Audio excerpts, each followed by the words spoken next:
Saya pikir ini juga nggak banyak sih ya dengan waktu yang cukup mepet. Karena hari ini baru beres ini ya, laporan pajak. Jangan lupa pada laporan pajak, alhamdulillah masih diperpanjang tuh sampai bulan Juni kalau nggak salah.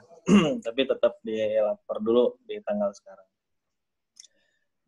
Diskusi hari ini insya Allah kita bakal bicara strategi keuangan di masa pandemi. Screen saya cukup terlihat nggak, Mbak Vina? Screen saya udah share screen ya? Udah. Ada ya, oke. Ya, mungkin ini tentang kita, tapi poinnya kita coba menyediakan jasa virtual CFO lah, menggantikan poin CFO. Nanti teman-teman juga bisa baca atau bisa kunjungi web kita. Kita coba petain dulu bahwa teman-teman juga perlu menempatkan dulu lah posisi bisnisnya teman-teman nih ada di staging mana nih sekarang. Ada di level partnership kah? Apa udah mulai manage organization kah? Atau matter company kah? Atau emang udah level corporate? Kita coba bantu petakan di sini, karena memang kebutuhan dari segi keuangan, segi strategi bisnisnya itu pasti beda tiap levelnya. Nah, di sini kita juga selalu edukasi ke klien-klien kita, sebenarnya di level mana sih sebenarnya klien kita untuk bisa membutuhkan financial services gitu ya, dan kebutuhannya itu apa aja. Di sini bisa ketahuan dulu lah kalau di awal-awal itu. Tapi kita coba sediain jasanya di sini, tapi saya nggak mau banyak-banyak bahas ini. Nanti teman-teman bisa lihat aja, atau misalnya nanti di belakang bisa kunjungin ke website kita. Kita authorized partner ya dari jurnal, posisi kita di Bandung. Alhamdulillah di Bandung ini ada beberapa juga partner. Jadi kita tuh lumayan lah ikut awal-awal juga. Dengan jurnal udah berapa? 2 tahun lebih ya Mbak ya? Udah 2 tahun lebih. Alhamdulillah hari ini bisa bikin kegiatan. Nah, COVID ini lumayan menarik sebenarnya terhadap ekonomi ini. Ada yang senang, ada yang susah gitu ya. Nah, di antara yang senang ini beberapa industri mungkin ya. Kalau ini data dari US sih sebenarnya, tapi ya seenggaknya mungkin adalah rasanya mirip-mirip di kita. Contohnya industri farmasi, mungkin itu lagi naik, industri kesehatan itu pasti naik. Bahkan kemarin dia sebagai distributor masker ketiban untung dia. Akhirnya dia bisa beli rumah, beli properti, beli apa, karena memang permintaannya tiba-tiba tinggi di sana kan, karena adanya ini wabah COVID ini gitu kan. Tapi nggak sedikit juga sebenarnya mah yang jatuh sebenarnya. Mungkin teman-teman juga yang hadir di sini dengan background-nya masing-masing bisnisnya, mungkin ada yang langsung terdampak sebenarnya. Pasti yang paling kerasa itu F&B mungkin ya. Mungkin teman-teman F&B di sini bakal kerasa banget sebenarnya, apalagi yang punya restoran yang akhirnya harus tutup, yang akhirnya harus merumahkan karyawan. Artinya banyak banget lah sebenarnya yang kena dampaknya. Agen-agen distribusi juga jadi terhambat. Nah, di sini banyak sebenarnya yang memang harus kita coba persiapkan dengan aktivitas di bulan satu bulan Ramadan ya, yang kedua ya di COVID ini, sehingga ya kita cukup agak agak harus hati-hatilah untuk mengatur strategi keuangan nih. Ini di kompas.com sempat dipublish juga bahwa mengalami penurunan penjualan tuh sampai 68% ya koperasi dan UMKM.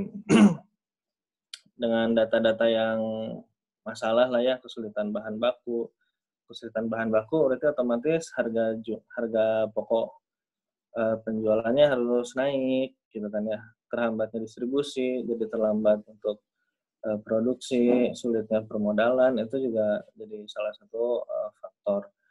Produksi terhambat karena barang banyak di gudang numpuk karena barangnya nggak keluar.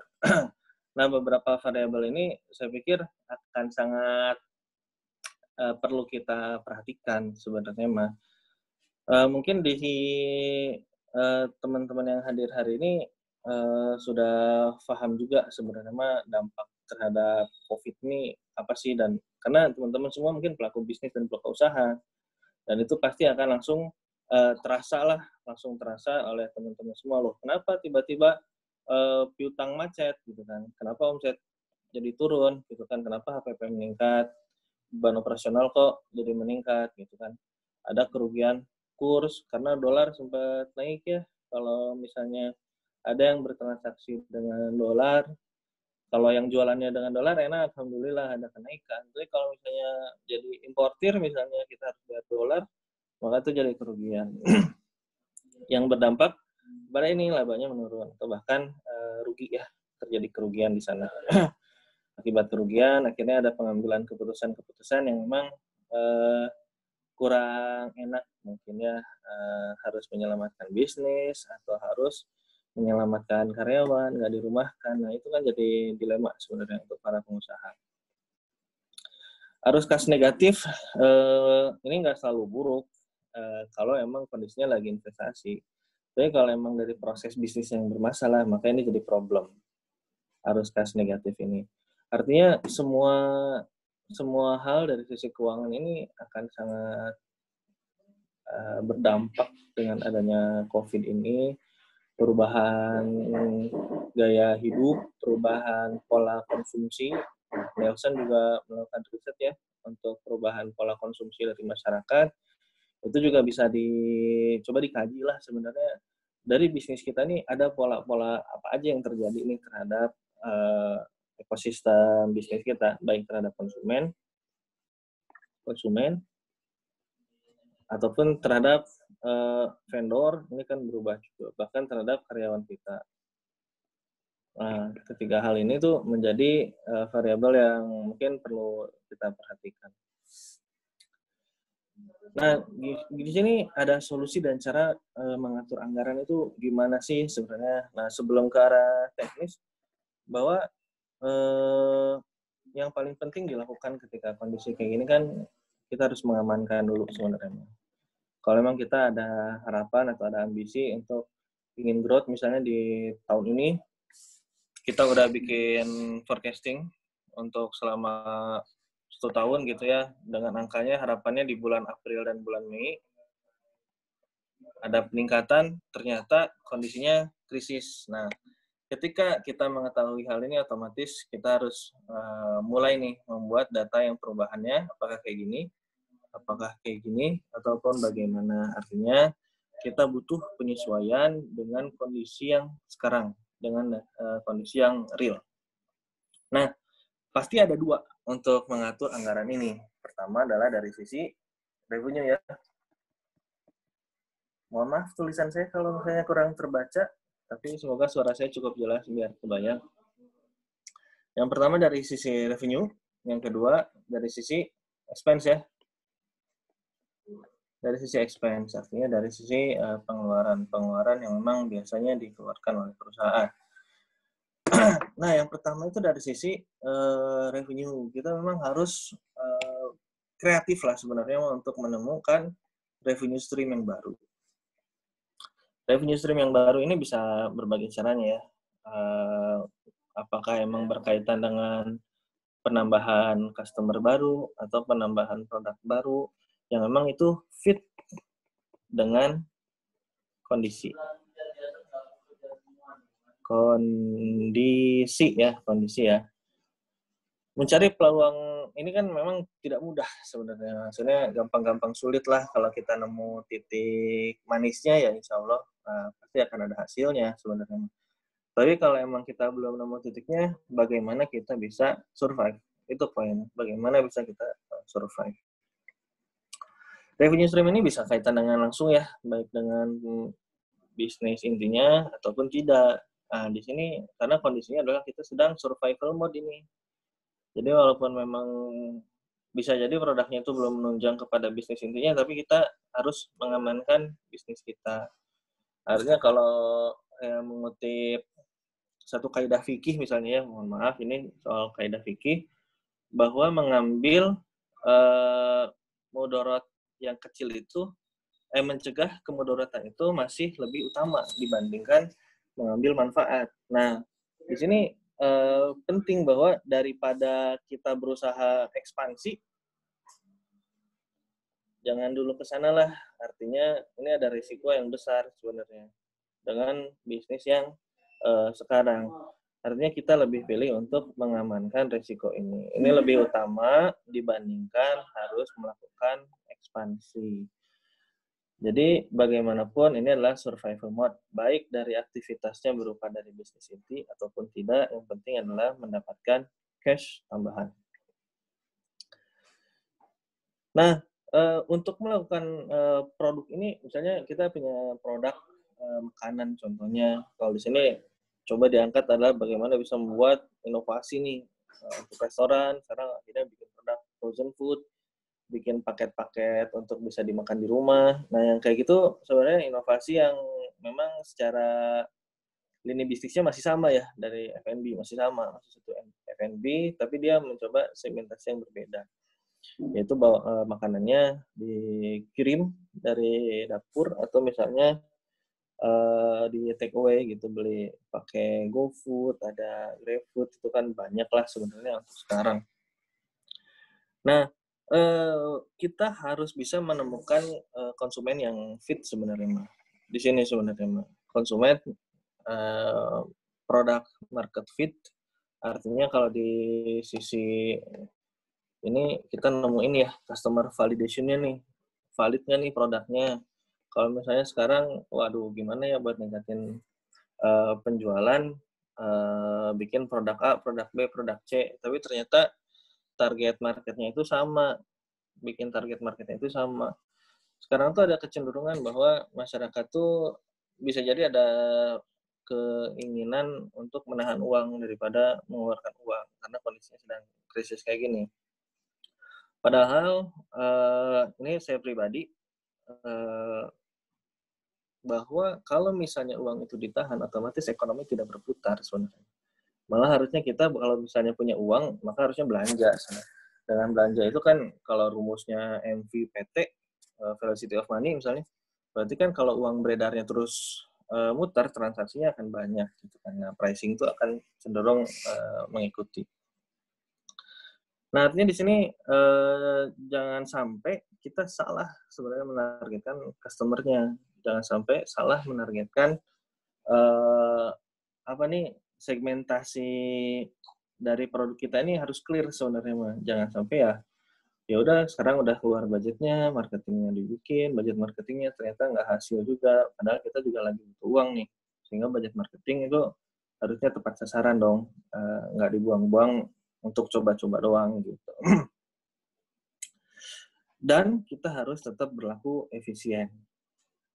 Nah, di sini ya diusahakan tidak menyebabkan keluarnya sumber daya lain yang besar. Artinya efisien itu ya sebanding lah apa manfaatnya dengan berapa sih biaya yang kita keluarkan. Di revenue stream ini yang memang harus pertama ditweak atau yang memang kita upayakan dulu. Kita coba berkreativitas dulu bagaimana bisa mencari pendapatan-pendapatan tambahan. Yang kedua baru kita bicara biaya. Biaya ini mungkin teman-teman juga udah paham bahwa ada biaya tetap ya atau fixed cost, ada variable cost. Teman-teman juga kurang lebih di industri pasti sudah mengetahui lah apa sih biaya tetap dan biaya variabel ini.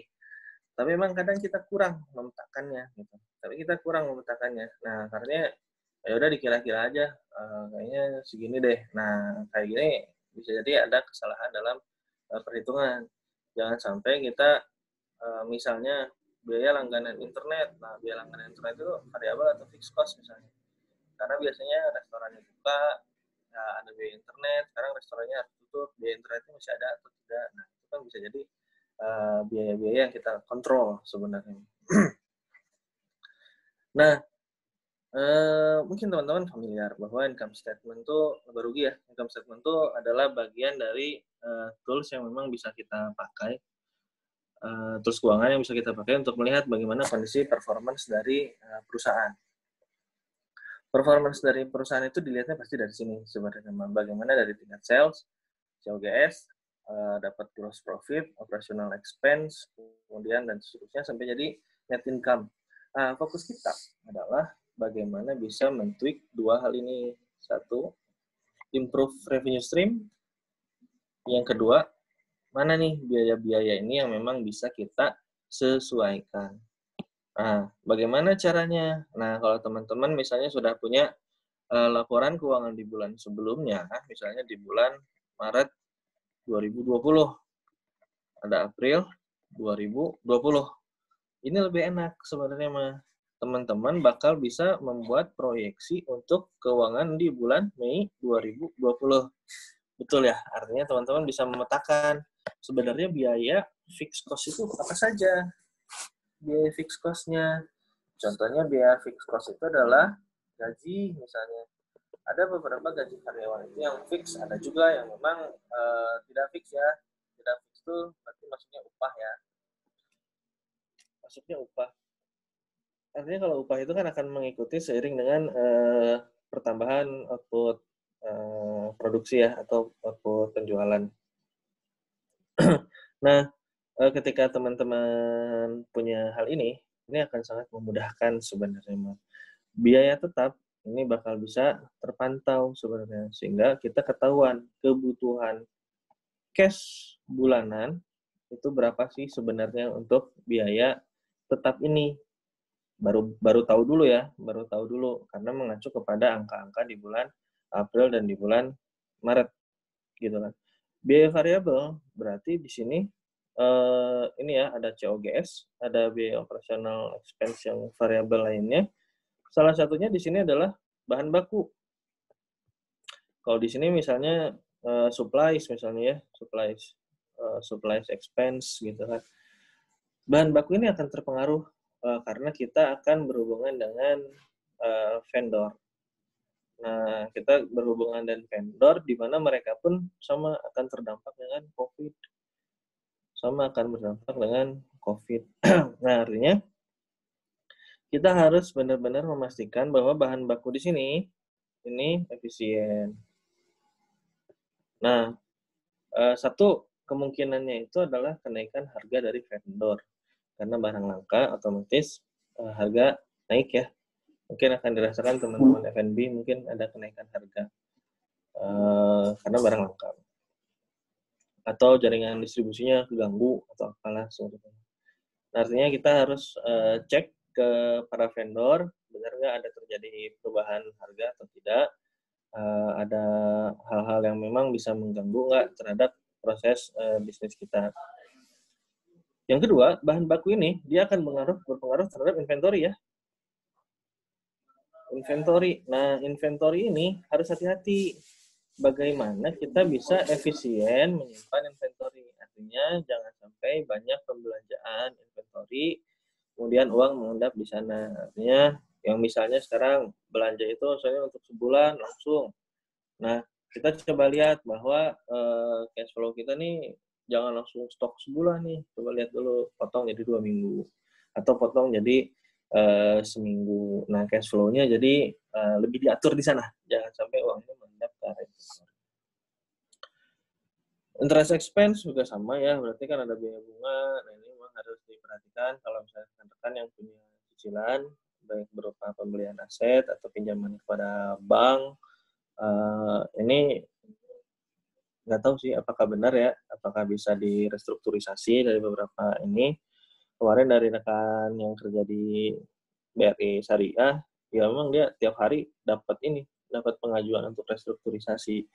Tapi kaitan dengan di-approve atau tidaknya, saya juga belum tahu sih seberapa banyak sih yang di-approve sebenarnya dari restrukturisasi atau relaksasi pembayaran bunga ataupun bagi hasil semacam itu. Biaya tetap depresiasi nggak bisa hilang ya, karena itu mah dari aset yang ada di kita ya, kalau yang ini mah ya. Ya udah, itu mah kan ngacu sesuai dengan asetnya. Harapannya adalah benar-benar menyesuaikan biaya tetap dan biaya variabel. Nah, artinya semacam gaji misalnya. Beberapa rekanan mungkin di Jakarta udah mulai ya, ada yang mulai merubahkan karyawannya, ada yang juga mulai memotong gajinya dipotong, atau gajinya ditangguhkan. Nah, semacam kayak gitu juga ada. Walaupun semoga di Ramadan kali ini rekan-rekan semua yang hadir di sini nggak sampai memotong gaji ya. Kasihan mau lebaran lagi Ramadan. Aduh, ini musibah. Nah, ini dari sisi income statement. Kemudian ini adalah sisi balance sheet. Balance sheet ini disampaikannya ini ya, ada aset, current asset, fixed asset, sama other asset. Nah, di sini kita tetap sama harus menjaga bahwa cash is king. Cash is king. Pastikan bahwa cash itu tetap tersedia dan dirasa aman. Tetap tersedia dan dirasa aman. Itu yang pertama. Yang kedua, urusan piutang. Nah, ini beberapa teman-teman industri yang melakukan penjualannya non-cash, artinya bagian orang-orang distributor, orang-orang yang memang penjualannya, pembayarannya tangguh, atau misalnya tidak cash, gitu kan. Ini harus benar-benar memperhatikan apa adalah collection rate-nya, berapa banyak sih sebenarnya piutang itu tertagihnya berapa lama. Kalau misalnya TOP-nya, term of payment-nya gitu ya, term of payment-nya adalah 2 minggu, maka harap 2 minggu dipenuhi aja. Kalau misalnya TOP-nya 2 minggu, apakah seminggu harus ditagih? Ya nggak juga sih. Maksudnya kita penuhi aja hak-haknya sesuai dengan ya akadnya lah. Secara akad bagaimana, maka kita penuhi aja akad-akadnya. Dan termasuk ketika nanti bicara hutang pun sama, kita penuhi aja akad-akadnya. Nah, ini yang barusan tadi saya sampaikan, misalnya inventory adalah membatasi jumlah persediaan. Artinya bukan berarti pelit ya untuk ininya, jadi belinya jadi repot, misalnya jadi seminggu jadi repot. Bukan kayak gitu, tapi kita masih mengupayakan bahwa jangan sampai ada ketidakefisienan atau uang itu menumpuk dalam bentuk barang. Nah, karena kalau misalnya jadi barang, susah juga untuk jadi uang lagi. Karena penjualannya misalnya sedang problem juga. Nah, artinya kita harus imbang lah, nemu titik imbangnya antara kebutuhan pasarnya berapa nih. Nah, kira-kira perencanaan inventory-nya berapa banyak. Yang misalnya asalnya beli 1.000, sekarang jadinya belinya 500 aja dulu. Nggak apa-apa, jadi 2 pengiriman. Nah, ya nggak apa-apa, tapi kita aman nih secara cash-nya. Karena kalau kita nggak hati-hati, nanti kita jadi banyak uang keluar ataupun jadi banyak hutang yang memang harus dibayar. Nah, kita belum tahu nih kondisi di bulan Mei seperti apa, di Juni kayak gimana, Juli seperti apa kan itu juga belum tahu.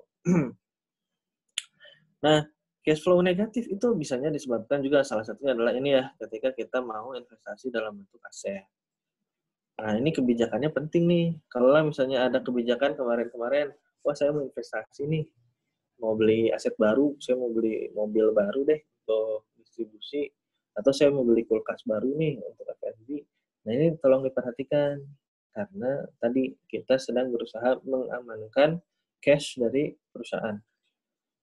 Kalau misalnya sudah jadi barang, apalagi yang beli asetnya itu memang ada pembayaran cicilan misalnya, nah itu juga harus hati-hati. Poinnya adalah bagaimana bijak untuk menetapkan kebijakan untuk investasi. Sedangkan antar aset mungkin kita nggak perlu bahas secara detail. Nggak keras ya, cepet juga ya waktunya.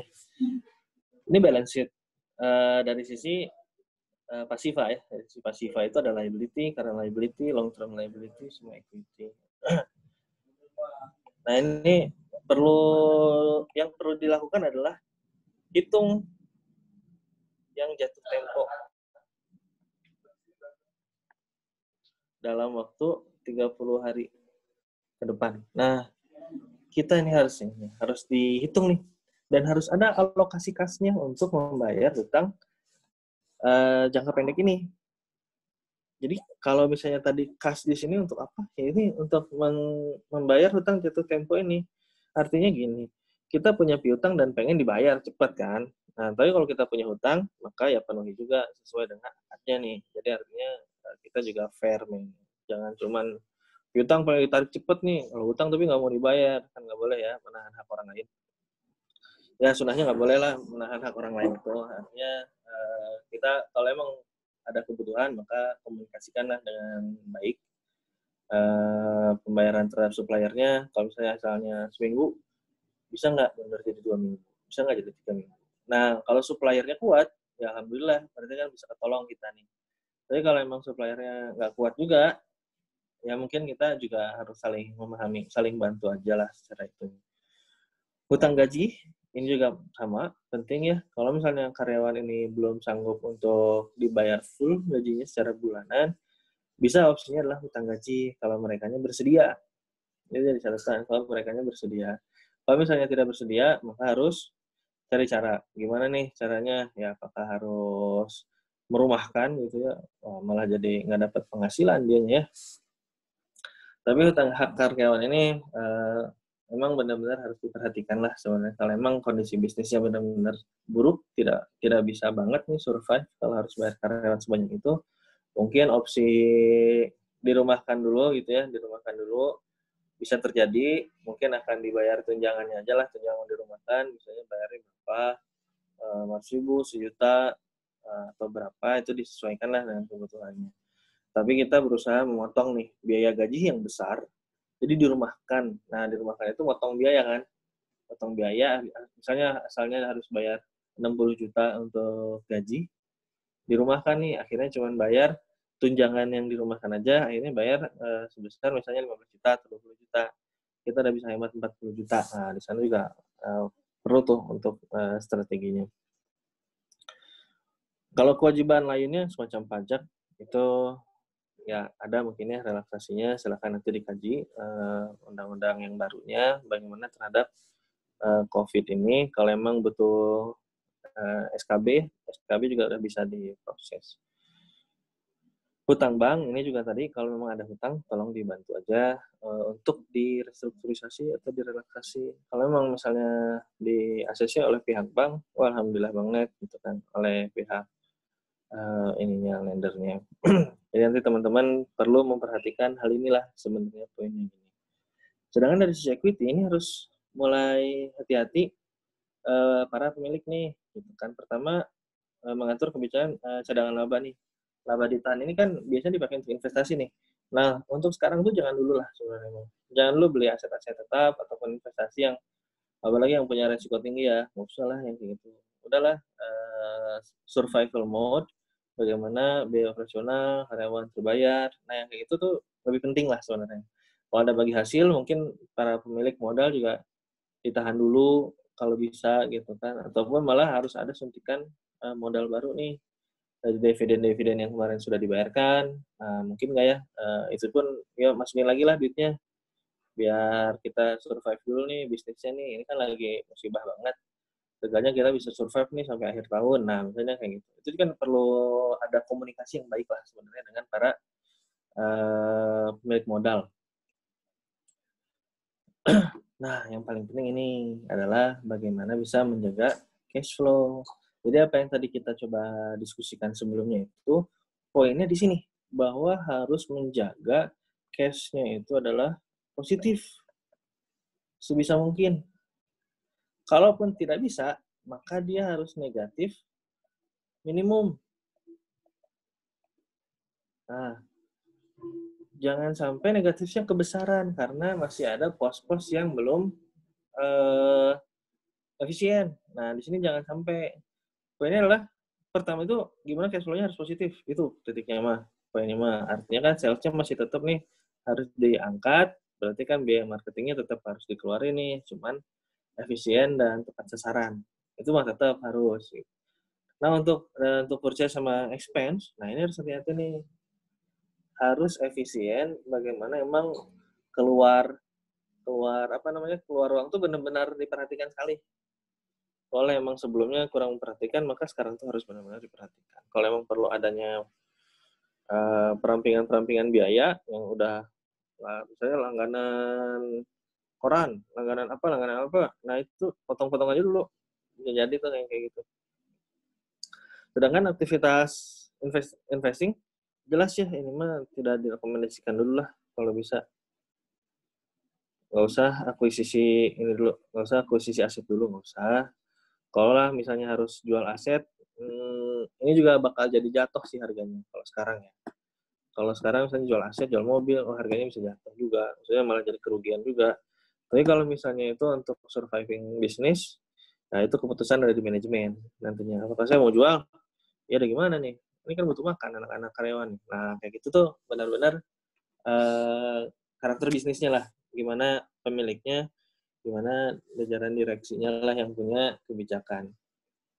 Tapi untuk aset, untuk aktivitas investasi, nggak usah dulu lah, nggak usah dulu.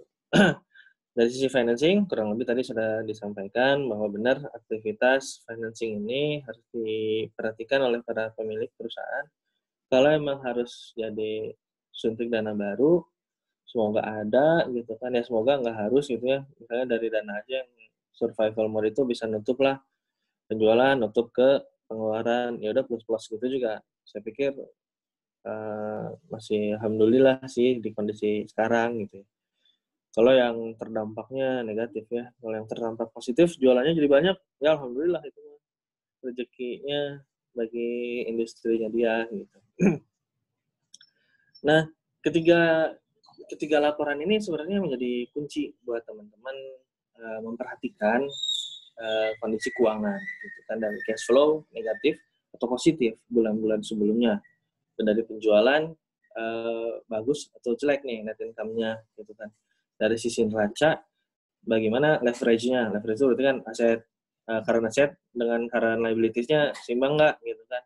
Apakah sebenarnya uang current asset-nya kecil nih, uangnya piutangnya rendah gitu kan, tapi current liability-nya tinggi. Kan jadi nggak bisa bayar hutang nantinya. Nah, itu juga nggak sehat nantinya kalau nggak diperhatikan. Artinya teman-teman perlu banget untuk punya laporan keuangan yang lengkap. Dan itu mungkin di jurnal ada ya laporan keuangannya. Bisa disajikan lah kalau ini. Ini salah satu outputnya kayak gini kan, bentuk laporannya. Nah, data historis terbaru itu merupakan acuan yang sangat bisa diandalkan nih untuk menyusun rencana keuangan perusahaan. Jadi kalau misalnya di 2018 kita untung nih, 2019 kita masih untung nih, gitu kan. Nah, kondisi COVID ini bisa jadi ngacunya nggak bisa ke angka yang 2018 kan, tapi harus ngacunya ke data-data yang memang real aja di awal gitu kan. Kalau ini 2018, ini 2019, ini 2020, dan ini kita di bulan Mei misalnya. Nah, artinya kita kan paling bisa ngambil data tuh segini aja gitu kan, bulan Januari sampai ke April. Nah, apakah seasonal di sininya akan sama dengan di 2020? Nah, seasonal di sininya, nah pasti nggak sama sebenarnya. Sehingga nggak bisa kita pakai data ini sebagai data acuan untuk menyusun keuangannya. Tapi maka gunakanlah data yang ini aja dulu, Januari ke April dulu, gitu. Gunakanlah Januari ke April dulu. Toh kalau misalnya, misal ini untuk yang industri travel, gitu kan, misalnya di bulan Desember itu lagi rame-ramenya, gitu kan. Apakah di bulan Desember 2020 akan sama? Nah, itu tuh belum tentu. Itu belum tentu, itu seasonalnya. Atau misalnya jualan kafe yang jualan di area mahasiswa, itu sekarang ini harusnya lagi peaknya kan, lagi peaknya mahasiswa lagi kuliah. Ternyata kuliah mahasiswa dirumahkan juga. Nah, artinya agak sulit nih untuk menerka kalau memang menggunakan data historisnya kejauhan. Jadi kita acuannya adalah ke sini, dan bagaimana asumsi yang dibangun ke depannya berdasarkan kondisi lapangan. Kalau lah misalnya ada pertumbuhannya apa? Growth-nya berapa persen nih, gitu kan. Nah, artinya kalau teman-teman punya angka di sini, angka sales-nya sekian juta, COGS-nya sekian juta, gitu kan, sampai net income-nya sekian juta, teman-teman bisa dengan sederhana saja, gitu kan, buat asumsi pertumbuhannya. Asumsi pertumbuhan negatif, misalnya negatifnya 30% di sini untuk sales, gitu kan. Masukkanlah di sininya, sales-nya itu 30% dikali bulan sebelumnya ya, dikali bulan sebelumnya. Di sini kayaknya kondisinya masih sama nih di bulan Juni asumsinya. Akhirnya perbaikan ekonominya kayaknya nggak terlalu baik. Mungkin dia akan membaiknya ya cuma 1% aja dari yang sudah turun 30% itu. Nah, di sini di bulan Juni mungkin ada perbaikan. Nah, mungkin di sini ada perbaikan lagi. Artinya kita coba bahasa sekarang itu kan find new normal gitu. Nah, kita harus menemukan normalnya yang baru ini. Nah, normal yang baru ini mungkin nanti setelah kita tahu nih titik paling bottom-nya gitu tuh di mana sih penjualan ini gitu. Nah, di situ emang kita harus siap-siap berdarah-darah untuk menyusun anggarannya. Artinya sales-nya ini turun 30% misalnya asumsi awalnya. Kemudian biaya marketingnya juga bisa jadi dia turun. Asalnya 5% gitu ya dari rencana sales, mungkin dia turun jadi 2% untuk biaya marketingnya. Untuk gaji juga harus diturunin. Artinya benar-benar harus melakukan breakdown yang benar-benar lengkap per komponen biaya dan dilakukan penyesuaian dengan asumsi-asumsi yang memang kita validasi. Asumsi-asumsi yang validasi. Nah, disinilah yang menjadi kuncinya, teman-teman. Nanti ketika menyusun anggaran yang baru, bagaimana aktivitas bisnis berubah, gitu kan, adanya pivot penjualan, adanya pivot atau berkurang bertambahnya karyawan. Nah, ini pasti akan menemukan pattern baru sih dari segi bisnisnya. Otomatis secara bisnis pun kita jangan berekspektasi di bulan Mei ini kondisi bagus misalnya. Jangan dulu ke arah sana. Artinya modenya survive. Poinnya di sana. Akhirnya, cash flow inilah menjadi kunci nanti buat teman-teman menjadi acuan. Bagaimana kondisi net cash flow di akhir ini harus positif.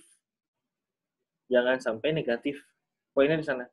Bagaimana menjadikan cash flow-nya positif. Baik dari meningkatkan sales atau menurunkan expenses-nya. Atau ya bahasanya lebih efisien. Nah, poinnya di sana sih maininnya. Gimana cara naikin sales-nya, kurang lebih tadi udah disampaikan. Nurunin cost-nya, kurang lebih kayak gitu. Ya, masih ada 8 menit. Mohon maaf saya kelamaan. Terima kasih buat rekan-rekan. Kalau misalnya ada diskusi lebih dahulu atau ada pertanyaan ya. Oke, Pak Gilang. Udah ya, Pak ya. Terima kasih banyak, Pak Gilang. Iya, Mbak. Ada Ini pertanyaan? iya, mau mengingatkan nih untuk rekan-rekan entrepreneur yang mau tanya tadi soal penjelasannya Pak Gilang, bisa tanya di kolom chat ya, Pak ya. Betul, Kita langsung silakan. jawab Ini karena ya? kita udah masuk ke kolom Q&A gitu.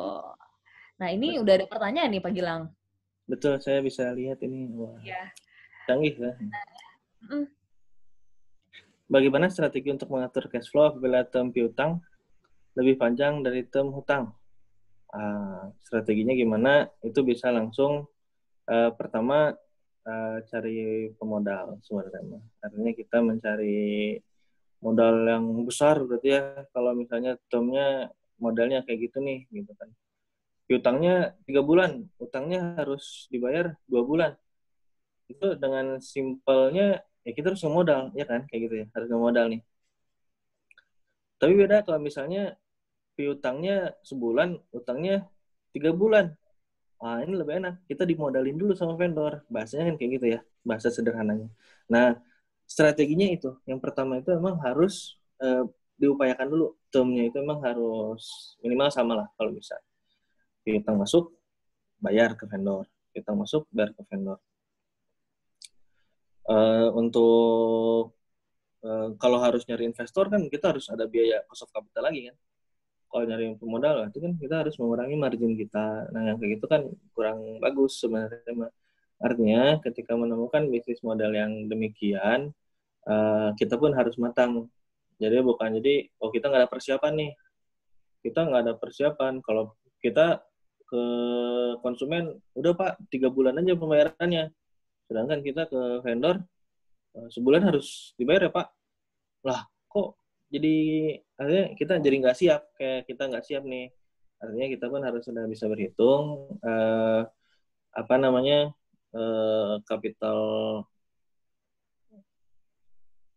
leverage-nya. Dari leverage ini kelihatan nih gitu kan, harus bisa diukur, dan itu adanya dari sisi neraca. Jadi nanti Akang gitu kan atau Teteh bisa langsung dihitung dulu nih dari neracanya sebenarnya leverage-nya itu kayak gimana sih. Kalau leverage-nya udah ketahuan, artinya kita bisa menyusun strategi keuangannya nih dari sisi financing-nya. apakah mau pinjam bank, loan, tambahan modal, atau cari investor baru untuk investasi tambahan. Karena model bisnisnya kayak gitu. Nah, kecuali emang bisa memperbaiki model bisnisnya. Ya udah termnya aja diubah, kecuali bisa kayak gitu. Maka termnya misalnya ke vendornya jadi samain aja kayak piutang, Pak, ini piutang saya 3 bulan gitu kan. Bisa nggak dibantu untuk apa namanya? Untuk mundur lah, jadiin sama lah kayak saya ke konsumen saya. Nah, itu juga paling bisa dilakukan. Tapi yang paling penting itu adalah komunikasi. Jadi komunikasikan aja dulu gitu. Sebelum mengeluarkan kebijakan-kebijakan yang ada biaya, artinya kalau pinjam ada nambah investasi itu kan biaya kan, ada cost of capitalnya kan. Kalau ngobrol kan enggak, ngobrol aja dulu maksudnya. Ngobrol aja dulu dengan vendornya, dengan customernya. Maksudnya kita bisnisnya biar enak lah. Saling terbuka, saling enak. Semoga terjawab. Kalau nggak terjawab juga bisa diskusi lagi. Oke. Semoga Yang terjawab kedua, ya. Pak Gilang, maaf nih tadi mungkin Pak Gilang belum info ya. Kita sebetulnya di luar ini kita ada sesi konsultasi one on one ya Pak ya. Nanti mungkin kita share linknya setelah Q&A ini. oh iya, Misalnya, jadi kalau misalnya tadi udah ini ya yang Pak? terakhir Mbak. Oh, udah ya. Lupa slide Oh, terakhir. udah ya. Oke. Mungkin boleh di capture dulu nih Slide terakhir. sama rekan-rekan. Jadi di sini kalau misalnya Ya. pertanyaannya masih belum terjawab atau misalnya masih ada kendala-kendala lain gitu ya Pak ya. Pengen curhat sama Pak Gilang ya Pak ya. Itu boleh nanti di Waduh. one-on-one consultation-nya di linknya bit.ly/Madina Coaching ya Pak ya. Boleh Betul. di dulu. Nah, Nanti daftar aja di sini, isi formulirnya, nanti bisa one-on-one consultation-nya gratis ya Pak Gilang ya? gratis Mbak, mumpung Gratis. Ramadan. Iya, Banyak berteman ya. sedekah ya Pak ya?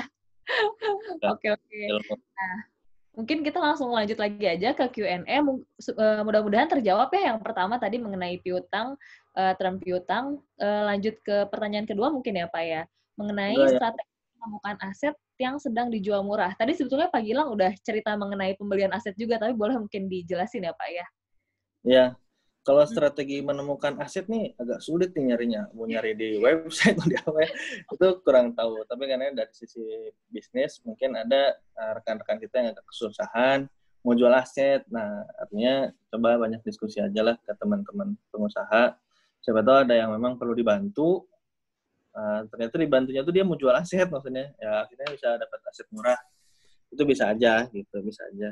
Tapi kalau yang strategi menemukannya, saya kayaknya nggak punya cara deh kalau nyari-nyari gitu ya. Kalau saya nyari barang mungkin marketplace paling gitu, tapi kan nggak kayak gitu kalau untuk bisnisnya, bakal berbeda.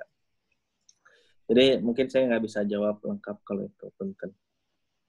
Oke Pak. Mungkin lanjut ke pertanyaan selanjutnya ya. Ini Kang Yopi ya, Iya, dari Kang Yopi saya katanya. usaha gerai di mall harus tutup COVID sampai sekarang belum jelas kapan mall akan dibuka. Apakah baiknya rencana keuangan usahanya dan seperti apa cara meramal keadaan setelah COVID untuk mendapatkan keputusan terbaik? Oh ya, jadi betul Kang, kalau misalnya untuk retail itu pasti terdampak banget. Itu pasti terdampak banget. Di sini mungkin Kang harus banyak ini validasi market lagi untuk bisa pivot bisnisnya. Kalau emang biasanya di mall, bisa nggak sekarang pindah ke marketplace? Bisa nggak sekarang langsung aja retail aja tawarin ke rekan-rekannya gitu. Maksudnya kita pengusaha, kita ada kewajiban yang memang harus dibayar, karyawan harus dibayar. Dan kita sebagai pengusaha itu kan kita bertanggung jawab penuh terhadap usaha kita. Walaupun kita harus nawarin. Nah, walaupun harus retail gitu ya, harus retail ya udah tetap kita bertanggung jawab terhadap hal itu. Tapi dari sisi keuangan, betul Akang harus bikin pivot dulu, modal bisnis yang barunya seperti apa, dan disusun nih rencana keuangannya.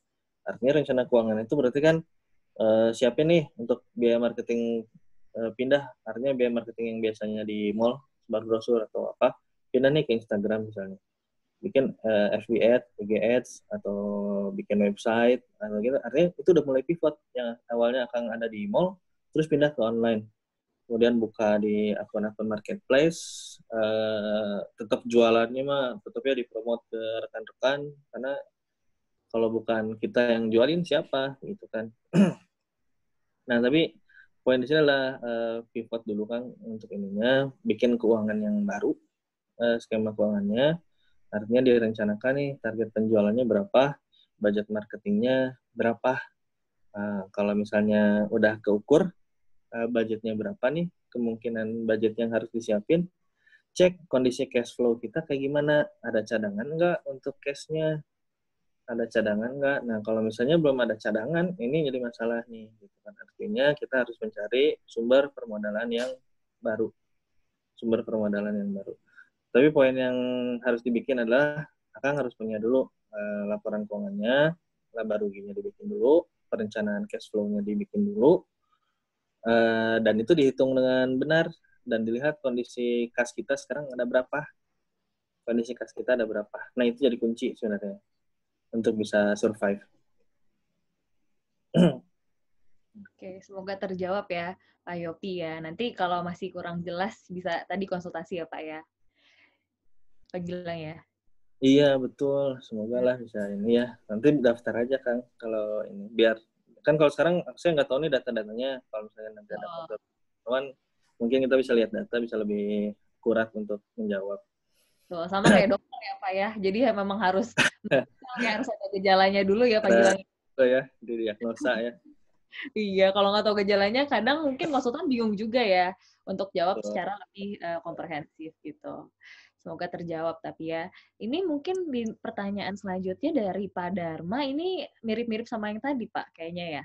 Soal tentang ya. Jadi Pak Dharma bergerak di bidang agribisnis Pak. Kemudian banyak ada kenaikan demand mungkin karena banyak yang request gitu ya.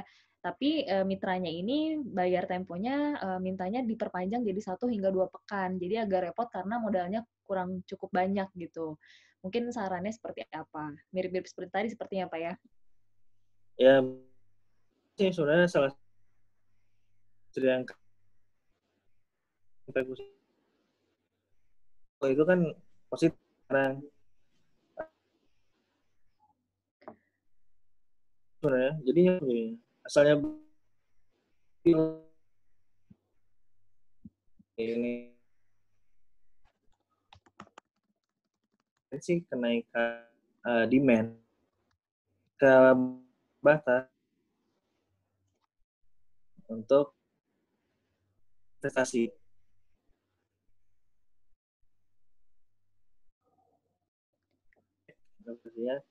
Project masukin ke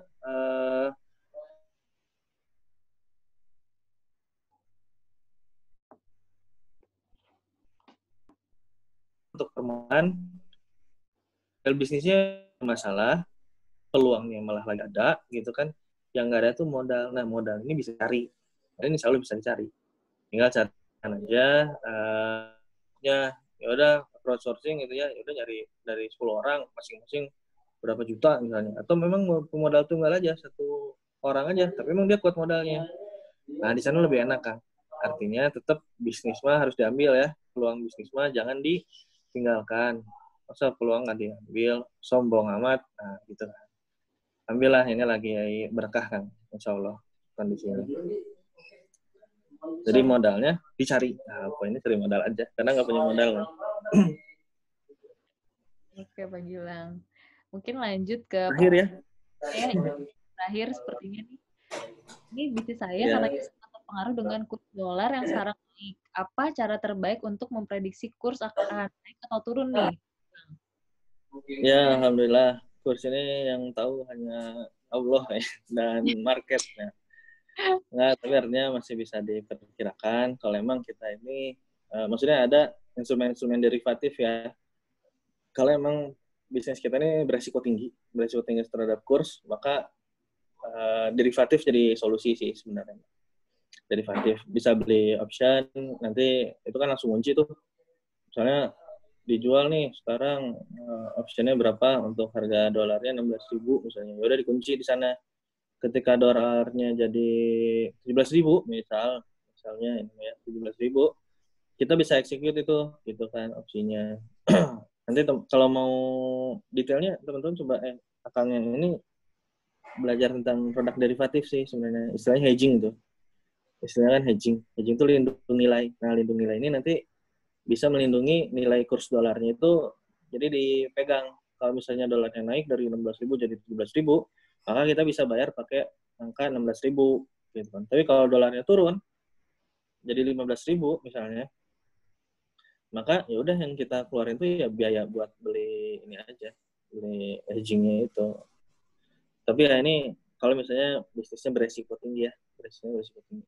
Kalau beresiko tinggi itu artinya kalau misalnya kita impor barang dalam bentuk dolar, artinya kita harus punya hutang. Kalau misalnya kita jualan pakai dolar, nah kalau misalnya harga dolarnya naik, untung kan. Kalau harga dolarnya turun, kita paling rugi kurs kan, tapi nggak jadi rugi karena jadi nggak punya hutang besar aja, nggak jadi hutang. Maksudnya resikonya lebih besar kalau kita tuh beli pakai dolar gitu dibandingkan kita jual pakai dolar. Resikonya beda lah terukurnya. Tapi ya caranya nggak tahu sih cara prediksi kurs itu, mungkin teman-teman di orang finance yang expertnya lebih paham mungkin ya. Tapi kalau toolsnya untuk hal ini misalnya option atau ya skema hedging lah, skema hedging bisa dipelajarin hal itu.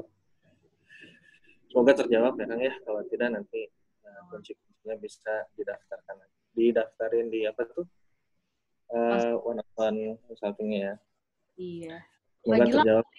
ternyata ada yang bertanya di chat juga. Ini ada 2 pertanyaan. Nggak apa-apa ya, Pak ya? Kita lanjut lagi ya. Lanjut dikit lagi Mbak. Lanjut. Ini ada dari Pak Aris Rizal. Katanya, bagaimana strategi untuk bidang properti, Pak Gilang? Terkait Strategi untuk anggaran mungkin ya. Karena kita kan lagi bahas manajemen anggaran nih di masa COVID mungkin ya. Kalau Pak Aris di sini hanya bertanya bagaimana strategi untuk bidang properti, katanya seperti itu.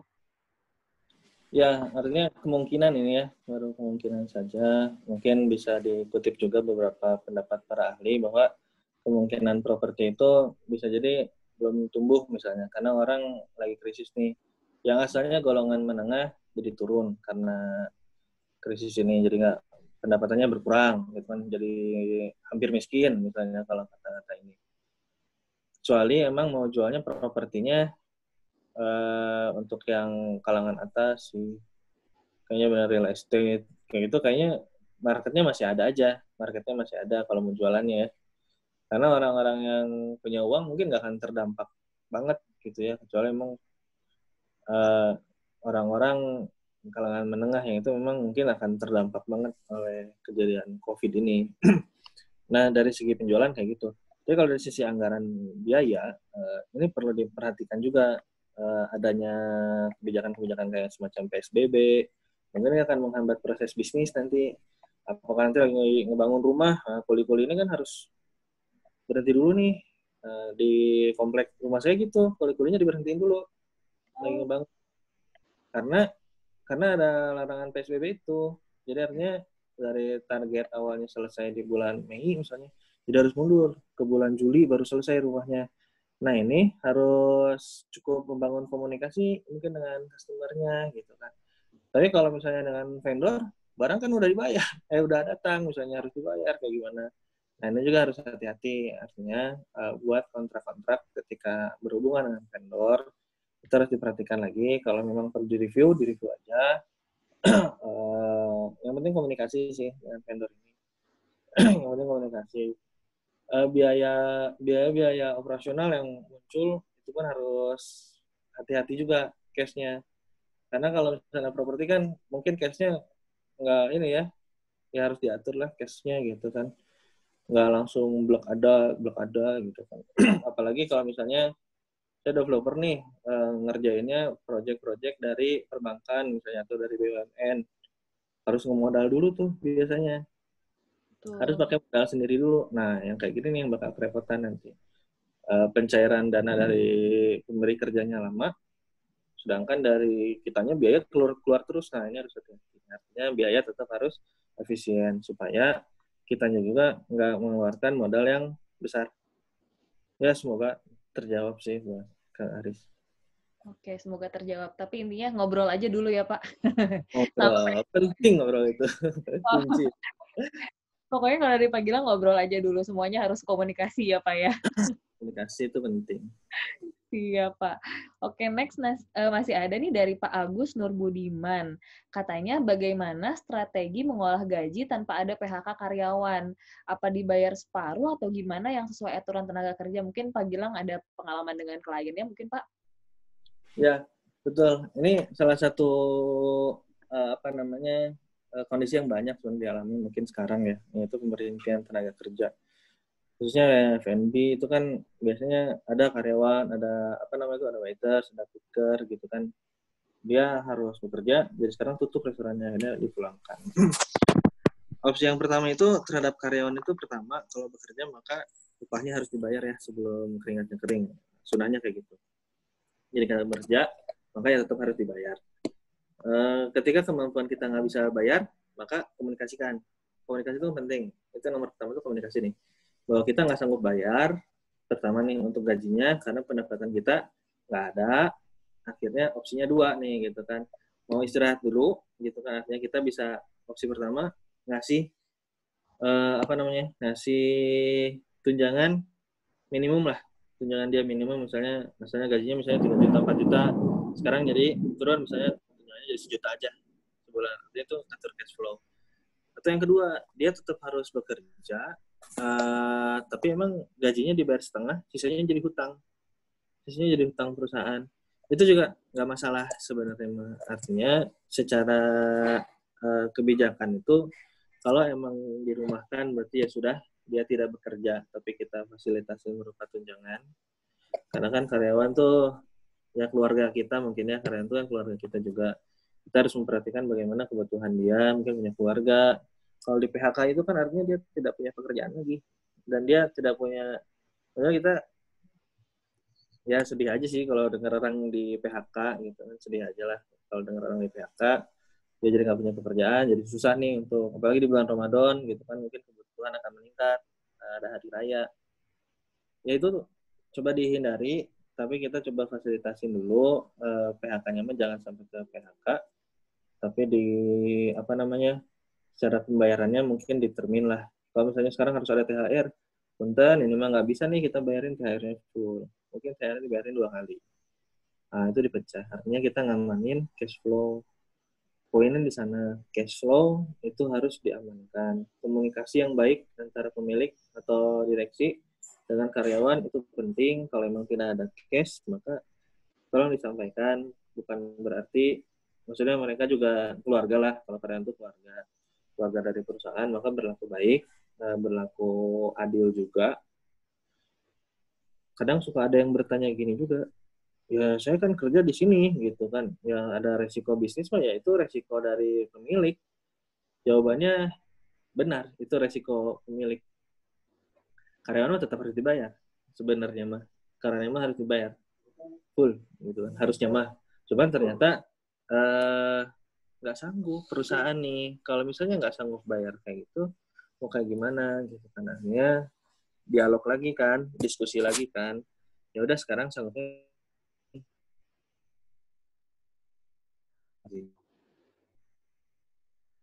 kok bisnis keinginan, bukan gitu kan, bukan keinginan karyawan juga, bukan gitu. Tapi artinya kita bisa mendudukan sesuatu itu dengan adil.